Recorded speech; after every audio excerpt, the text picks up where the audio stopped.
अस्सलामुअलैकुम। उम्मीद है आप सब बखैरियत होंगे। मैं भी बिल्कुल ठीक हूँ। मैं यहाँ पर दोपहर के खाने की तैयारी कर रही हूँ अपनी बेटी ईमान के लिए। मैं यहाँ पर शलजम पकाने लगी हूँ। वैसे आजकल मौसम नहीं है शलजम का, लेकिन आजकल हर चीज़ हर सीज़न में पकाई जा सकती है क्योंकि मिल जाती है। पहले ऐसे होता था सर्दियों की सब्ज़ियाँ सर्दियों में और गर्मियों की गर्मियों में, लेकिन अभी हर सब्ज़ी पूरा सीज़न मिलती है। प्याज और जिंजर को तड़का लगाने के लिए रख दिया है। अभी प्याज, हरी मिर्चें और गार्लिक जो है इसको मैंने चॉप कर लेना है। ये दूसरी सब्ज़ी मैं पका रही हूँ। और ये कौन सी सब्ज़ी है? ये मैं भरे हुए बैंगन पकाऊंगी। इसके लिए मैंने नमक, मिर्च, हल्दी, ज़ीरा, सूखा धनिया और साथ इसमें थोड़ा सा बेसन डालना है, थोड़ी सी अजवाइन डाली है, थोड़ा सा आमचूर पाउडर, थोड़ा सा सौंफ का पाउडर। ये मैं भरे हुए बैंगन का मसाला जो है उसके इंग्रेडिएंट्स निकाले हैं। थोड़ा सा गार्लिक मैं यहाँ पर कूट लूँगी और इसमें हरी मिर्चें डाल के कूट लेनी है। थोड़ा सा लेमन जूस इसमें डाल देना है। और ये जो मिक्सचर है ये हमें कूटा हुआ ही चाहिए और इसको ग्राइंड ना ही करें तो अच्छा होगा क्योंकि उससे इसका ना फ्लेवर बहुत ज़्यादा स्ट्रॉन्ग हो जाएगा। और लेमन जूस इसमें डालकर इसको अच्छे से हमने कूट लेना है। और यहाँ पर जो मैं पका रही हूँ शलजम, प्याज का और जिंजर का तड़का लगाया है। नमक, मिर्च, हल्दी ही इसमें डाल देनी है और इसमें टमाटर नहीं डाले जाते, ना ही इसमें गार्लिक डाला जाता है। और जो शलजम है वो मैं फ्रोज़न ही यूज़ करूँगी। फ्रोज़न है नहीं, मैं लेकर आई थी तो उसको मैंने छील के काट के फ्रीज़ कर दिया था, तो वो मैं इसमें डाल दूँगी। और शलजम में थोड़ी सी पालक भी डाली जाती है तो ये ज़्यादा मज़े के बनते हैं। मेरी बेटी को ये काफ़ी पसंद है तो फिर मैंने ये उसके लिए पकाए। और ये बैंगन मैं पाकिस्तानी शॉप से लाई थी। ये जब मैं बैंगन लाई तो काफ़ी कच्चे कच्चे से थे, तो इसको मैंने कोई 4-5 दिन ऐसे ही छोड़ दिया तो ये काफ़ी ज़रा पक से गए, काफ़ी अच्छा सा इसका रंग हो गया।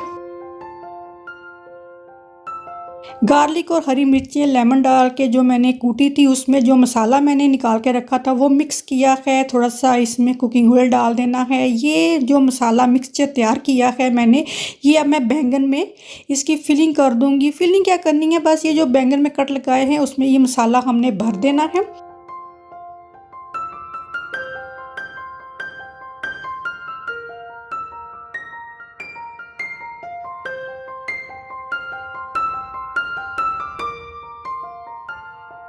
और फिर एक पैन में हमने थोड़ा सा कुकिंग ऑयल लेना है और इसमें ये भरे हुए बैंगन जो हैं ये हमने थोड़े से पका से लेने हैं। ज़ाहिर है बैंगन जो हैं वो इसमें गलेंगे तो नहीं, लेकिन थोड़े से हमने इसमें पकाने हैं ताकि ये ज़रा से ना रोस्ट से हो जाएं।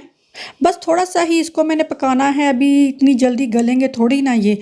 तो अभी ये जो घी है इसी में जो प्याज और गार्लिक और हरी मिर्चें मैंने चॉप की थी वो इसमें डाल देनी है और इसको हमने थोड़ी देर तड़का सा इसका तैयार कर लेना है। यहाँ पर टमाटर जो हैं 1 से 2 टमाटर नहीं, एक ही टमाटर मैंने लिया है बड़े साइज़ का, और इसमें हरी मिर्चें और लेमन जूस डाल के इसको मैंने चॉप कर लेना है। टमाटर आप वैसे भी डाल सकते हैं। देखिए मसाला इस तरह से प्याज का होना चाहिए, अच्छे से ये पक जाए।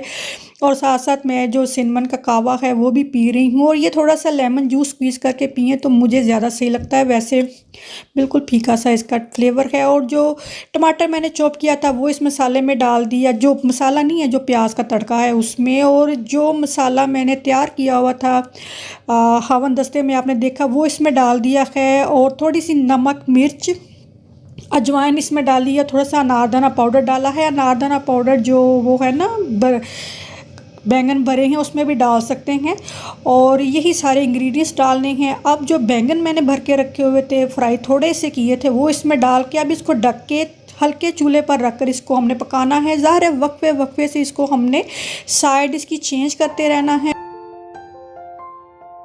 शलजम की जो सब्ज़ी पक रही थी दूसरी साइड पर उसको भी साथ साथ देखना है, पानी की ज़रूरत है वो डाल देनी है। और पोटैटो मैशेस इसको मैश करते रहना है। शलजम की बात हो रही है और यहाँ पर जो बैंगन है इसमें थोड़ा पानी डालने की ज़रूरत होगी क्योंकि इसको अच्छे से हमने गलाना है। बैंगन कटे हों तो आप जानते हैं आसानी से पक जाएंगे, लेकिन अगर ये कच्चे नहीं होने चाहिए तो हस्बे ज़रूरत आप इसमें पानी डाल सकते हैं। तो इसको अच्छे से गल जाने तक पकाना है, मसाला इसमें से निकलेगा नहीं। और इसको हरा धनिया और हरी मिर्चें से गार्निश कर दें। और दूसरी तरफ शलजम की सब्ज़ी जो है वो भी पक गई है और यकीन जानिए ये दोनों सब्जियां बहुत ज़्यादा मज़े की बनी। मैं ज़्यादा फड़े नहीं मारूंगी कि नहीं जी नहीं, मैं बहुत ज़्यादा बैंगन पकाती हूँ। इस तरह भरे हुए बैंगन, यकीन जानिए मैंने लाइफ में पहली दफ़ा भरे हुए बैंगन पकाए हैं। और क्या ही खीर बैंगन पके। कैसर मुझे कहते रहे तुम क्यों सादे बैंगन पकाती रही हो, इस तरह बैंगन क्यों नहीं पकाए। मैंने कहा पता नहीं आप खाते हैं कि नहीं खाते। इस तरह की सब्जियां जो है ना, इस तरह की सब्जियां जो हैं ये मैं और मेरे हस्बैंड ही खाते हैं। बच्चे ज़रा मर्ज़ी से ही खाते हैं। हमारी जो दुआ है उसको ही होता है नए नए खानों के एक्सपेरिमेंट करना, तो वो खा लेती है। और यकीन जानिए ये बैंगन पके हैं तो कैसे ने दोबारा से कहना शुरू कर दिया इसको जल्दी दोबारा से बनाओ। मैं ज़्यादातर बैंगन जो एज़दा टेस्को या मोरिसन से मिलते हैं वही लाकर पकाती हूँ, तो ये उस तरह से भी बन जाएंगे। ज़रूरी नहीं उसके लिए ये ही जो बैंगन हैं ज़रूरी चाहिए। And nails. Okay, what is in here? We're gonna open this last since I don't know what this is. वो Cuba sushi. Guys, one broke. It was the blue one. Okay, maybe be more gentler with your packaging. Oh my god, it's the. अच्छा जी, एक shout out है सदफ़ के लिए। मैं आज गई थी फार्म फूड पर, तो वहाँ मुझे एक लेडी आके मिली। तो उन्होंने कहा कि वो मेरा चैनल देखती हैं, बहुत पसंद करती हैं। उन्होंने ईमान के बारे में पूछा। बहुत ज़्यादा शुक्रिया, आपका नाम सदफ़ है, बहुत शुक्रिया आपकी सपोर्ट के लिए। इसी तरह मेरा चैनल देखती रहें। और आपने ईमान का पूछा, मैंने घर आके ईमान को बताया तो ईमान इतना खुश हुई। घर तो मैंने कोई पूछता नहीं, चलो बाहर किसी ने मैंने पूछा, मैं क्या उन तेनों पूछ के ऐसी ख़त्म होने वाले हो गए हैं। हाँ सही बात है। वो काफ़ी खुश हुई, उसे थैंक यू बोला। मैं ईमान को तैयार क्यों कर रही हूँ, ईमान की थी प्रोम पर जाना था। ईमान ने पिछले साल अक्टूबर का इनके प्रोम स्कूल में अनाउंस हुआ था, तो ये जून में हो ही गया। तो मैंने कहा चलो मैं तुम्हारी हेल्प करती हूँ तैयार होने में। तो आई शेड वगैरह जो है मैंने इसको लगाया, बाकी ये खुद ही तैयार हुई।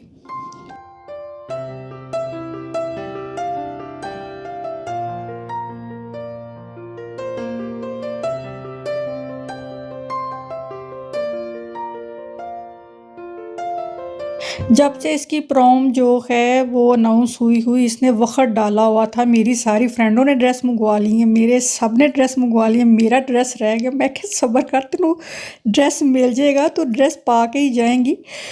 तो फिर मैंने इसको क्योंकि जो बातें इसकी फ्रेंड करती रही हैं, स्कूल में बातें होती रही, वो काफ़ी लॉन्ग ड्रेस थे ये वो था। मैंने कहा उन तो लहंगे पा के तो जानो रही। तो फिर मैंने इसको ये फर्शी शलवार वाला ड्रेस मंगवा कर दिया। और एक कर्लर जो है हेयर कर्लर मैंने टिकटॉक शॉप से मंगवाया। तो ऐसी चीज़ें जो हैं लाकर उसको ट्राई कर लेना चाहिए। तो वो ना जब हम करने लगे तो वो हमसे सही हुआ ही नहीं। तो फिर मैंने कहा चलो मैं तुम्हें ना बीच बीच में थोड़े से कर्ल कर देती हूँ, बाकी हेयर जो है इसके मैंने स्ट्रेट कर दिए। तो वो मंगवाया ही मैंने इस वजह से था। तो ऐसी चीज़ें जो हैं वो वक्त से पहले ट्राई ज़रूर कर लेनी चाहिए। और मैं इसको कहती रही हूँ कि 1-2 दिन पहले ना जो तुमने तैयार होना है वो होकर ना एक दफ़ा देख लो, फिर ऐन वक्त पर पता चल जाता है मैंने क्या क्या करना है। और ये जो नोज़ पिन सी होती है ना छोटी सी, वो मैंने कहा तुम पहन लो। खैर इसने पहन ली, मैंने कहा उतार दो, ये तुम्हें सही नहीं लग रही। इतना मुझे बोली ये मामा क्यों ऐसे कह रही। मैंने कहा नहीं, ये जो है ना फंक्शन ऐसा नहीं है ना कोई शादी वगैरह हो तो काफ़ी सही लगेगी। वैसे ये ना इतनी घर का फंक्शन हो या कोई शादी हो ईद हो तो सही है, तो ये प्रोम के लिए ना सही नहीं है।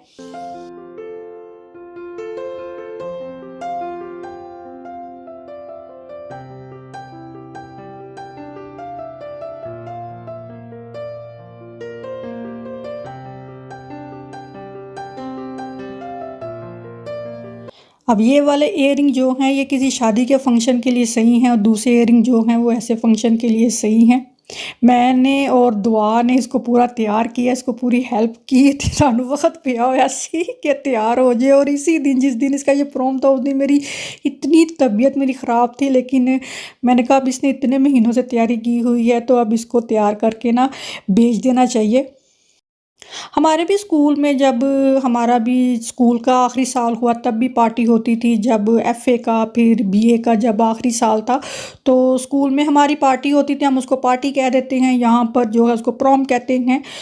तो खैर जी मेरी बेटी जो है ਤਿਆਰ ਸ਼ਿਆਰ ਹੋ ਕੇ ਚਲੇ ਗਈ ਤੇ ਅਸੀਂ ਕਿਦੋਂ ਇੱਥੇ ਇੰਜ ਦਾ ਤਿਆਰ ਹੋ ਕੇ ਅਸੀਂ ਜਾਂਦੇ ਹੁੰਦੇ ਸੀ ਜਦੋਂ ਸਾਡੀਆਂ ਪਾਰਟੀਆਂ ਹੁੰਦੀ ਸੀ बस कपड़े ही पा ले तो इतनी बड़ी गल होंदी सी कोई हमें उस वक्त मेकअप नहीं करना आता था मैं सही बताऊं आपको ये भी अभी पिछले चंद एक सालों से थोड़ी बहुत कोशिश करके थोड़ा बहुत तैयार जो है मैं हो जाती हूँ वरना हमें तो ये लगता था कि हम मेकअप कर ही नहीं सकती लेकिन आज की बच्चियां जो हैं वो बड़ी अच्छी तरह तैयार होती हैं और इसके डैडी ने इसके लिए ना ब्लैक कैब बुक की हुई थी थोड़ा रॉयल स्टाइल में जाए ये ना मैंने कहा नहीं तुम खुद ही चली जाओ क्योंकि मेरी तबीयत नहीं सही थी तो मैं गाड़ी चला नहीं सकती थी और अभी उसको स्कूल कहने लगी थी अभी उसको प्रॉम पे भेजकर मैंने ना दही को जाग लगाना था वो मैंने लगा के रख दिया और मेरा एक दफ़ा योगर्ट जो है ख़राब हुआ था आई थिंक 1.5 हो गया उसके बाद मैं इसको हमेशा कवर करके ही रखती हूँ तो एक दफ़ा गलती हो जाए इंसान उससे सीखता है और अभी जो है फिर से सफाइयों का सिलसिला शुरू होने लगा है बच्चों को स्कूल से ये 2-3 दिन ही रह गए हैं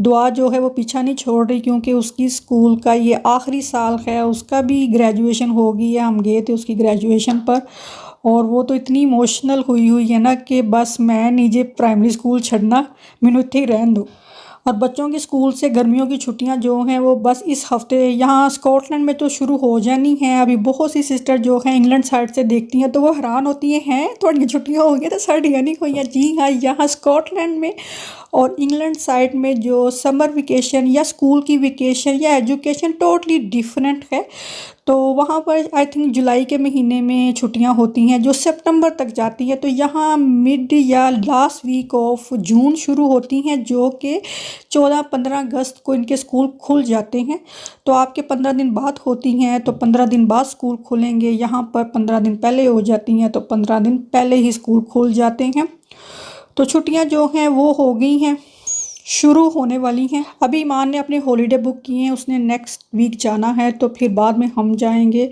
क्योंकि जब सब ने जाना होता है ना तो फिर बहुत चीज़ें हमें देखनी पड़ती हैं छोटे बच्चे होते थे तो जैसे मर्जी जहाँ मर्जी ले जो भी बच्चे बड़े हो रहे हैं सबकी अपनी अपनी पसंद है तो मैंने कहा जा भाई तू तो पहले हो के आना बाद चूसी चल जाएंगे व्लॉग हो गया ख़त्म अपना रखें ख्याल अल्लाह हाफिज़।